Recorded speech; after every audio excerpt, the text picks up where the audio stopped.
તો કેમ છો ખેડૂત મિત્રો?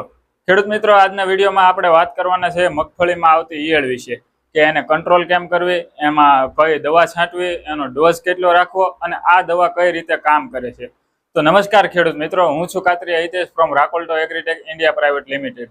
તો હવે ખેડૂત મિત્રો, ઘણા બધા ખેડૂતોને અત્યારે મગફળીમાં ઈયળનો પ્રશ્ન જોવા મળે છે. મગફળીમાં ટૂંકમાં બે પ્રકારની ઈયળ જોવા મળે છે. એમાં એક છે લીલી ઈયળ અને બીજી છે લશ્કરી ઈયળ. હવે આ ઈયળની જો વાત કરીએ તો લીલી ઈયળ છે એ પાનને ફરતાથી કોર તરફથી ખાય છે, જેમ ફોટોમાં બતાવ્યું છે એવી રીતના પાનને કોર તરફથી ખાય છે. જ્યારે લશ્કરી ઈયળ છે એ પાનને વચ્ચેથી ખાય છે અને પાનની વચ્ચે હોલ પાડે છે અને ઘણી વખત પાન છે એ જાળી જેવું પણ કરી દે છે. તો હવે આને કંટ્રોલ કેમ કરવી એના વિશે વાત કરીએ તો જે ખેડૂતોને ઈયળોનો હળવો એવો અટેક છે કે જેને બહુ હેવી અટેક નથી, એ લોકો માટે છે શેરમેન. હવે આની શેરમેન વિશે વાત કરીએ તો એની અંદર ઇમામેક્ટિન બેન્ઝોએટ 1.9% EC આવે છે. હવે આ જે દવા છે એ ડબલ એક્શન ધરાવે છે, એટલે કે સ્ટમક એક્શન અને કોન્ટેક્ટ એક્શન બે પ્રકારની એક્શન ધરાવે છે. હવે કોન્ટેક્ટ એક્શનની વાત કરીએ તો આ જે દવા છે એ સ્પ્રે કરતા ઈયળ જેના સંપર્કમાં આવે છે એ ઈયળનો નાશ થાય છે. અને બીજું, આ દવાની ખાસિયત એ છે કે એ ટ્રાન્સમિશનની પ્રક્રિયા કરે છે, એટલે કે પર્ણની જે સપાટી ઉપર દવા છાંટવામાં આવે તો એમાંથી પર્ણની પાંદડાની માંસપેશી દ્વારા એ નીચે ઉતરે અને પાનની નીચે જે છુપાયેલી ઈયળો છે એને પણ ટૂંકમાં મારી નાખે છે. બીજું સ્ટમક એક્શન ધરાવે, દવા છાંટ્યા પછી જે ઈયળ ખાય છે એના શરીરની અંદર આવેલા ગ્લુટામેટ નામના ન્યુરોટ્રાન્સમીટરને એ એક્ટિવ કરે છે. જેનાથી શું થાય તો કે આ ઈયળ જે ખાય એટલે એની અંદર ક્લોરાઇડ આયનની પ્રક્રિયા વધી જાય અને ઈયળ એનું સંતુલન ખોઈ બેસે, એટલે કે એની હિલચાલ છે એ બંધ થઈ જાય અને પરિણામે ઈયળ ખાવાનું બંધ કરતા એના સ્નાયુઓ જકડાય અને લકવો મારી જાય. પરિણામે ઈયળનું મૃત્યુ થાય. હવે આ દવાના ડોઝની વાત કરીએ 20 થી 25 ml જેટલો ડોઝ રાખવાનો હોય છે પ્રતિ પંપે. 16 લીટરના પંપમાં આપણે 20 થી 25 ml નાખીએ અને સ્પ્રે કરવામાં આવે તો એનું ઘણું બધું સારું રિઝલ્ટ મળતું હોય છે.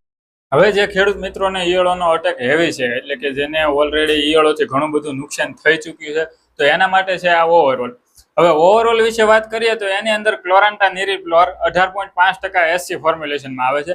હવે આ દવા વિશે જો વાત કરીએ તો એ ડાયરેક્ટ જે ઈયળો છે એના સ્નાયુઓને નિશાન બનાવે છે, એટલે કે ઈયળોની અંદર જે સ્નાયુઓ રહેલા છે એની અંદર રિયોનાર્ડિન અંતઃસ્ત્રાવને સક્રિય કરે છે. જેનાથી શું થાય તો કે ઈયળોના જે સ્નાયુઓ છે એની અંદર જે કેલ્શિયમ રહેલો છે એ અનિયંત્રિત રીતે બહાર આવશે.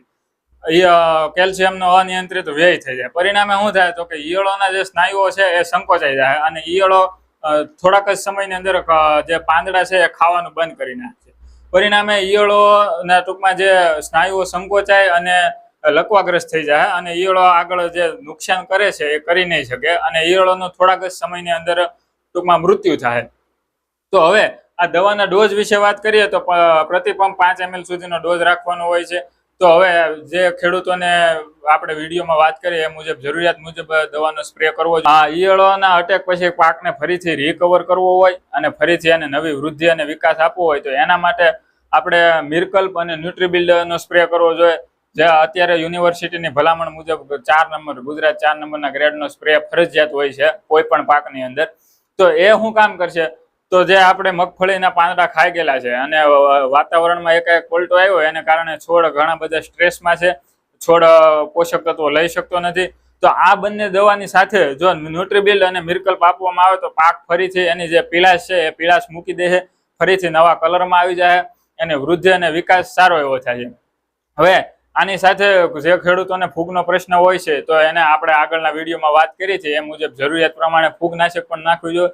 તો આ જે કોમ્બો છે એ ટૂંકમાં નવે અથવા ફરીથી મગફળીને નવું રૂપ આપશે. તો મારી બધા જ ખેડૂતોને ભલામણ છે કે પોતાની જરૂરિયાત પ્રમાણે વાપરવી જોઈએ દવા. અને આ વિડીયો તમને કેવો લાગ્યો? જો સારો લાગ્યો હોય તો તમારા બીજા ખેડૂત મિત્રો સુધી પહોંચાડો અને એનો પાક બચાવવામાં સહભાગી થાઓ. ધન્યવાદ.